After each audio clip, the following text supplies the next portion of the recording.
Welcome back to Solutions for Financial Independence. Joining us now, John Halterman with Beacon Wealth Management. How are you doing, John? Hey, I'm doing great. How are you doing, Nikki? Doing well, thank you. This week we have a question from Mark in Elkins.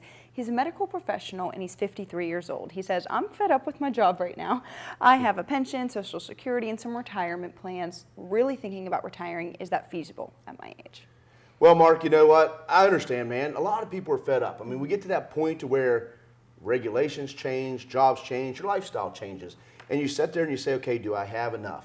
Well, the first step is you got to sit down and say, okay, what is my situation? And what I mean about that is, number one, you got to figure out how much money you need on a monthly basis. And then number two, you got to figure out what sources that money will come from.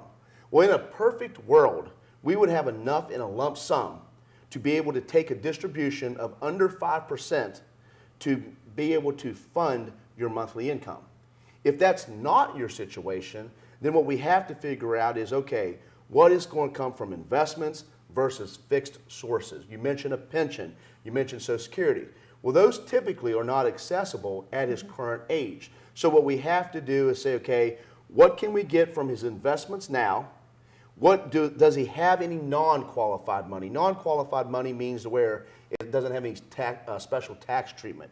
And what we need to do is try to build a bridge. And what that bridge is going to get you from your current age until basically you can access this other money.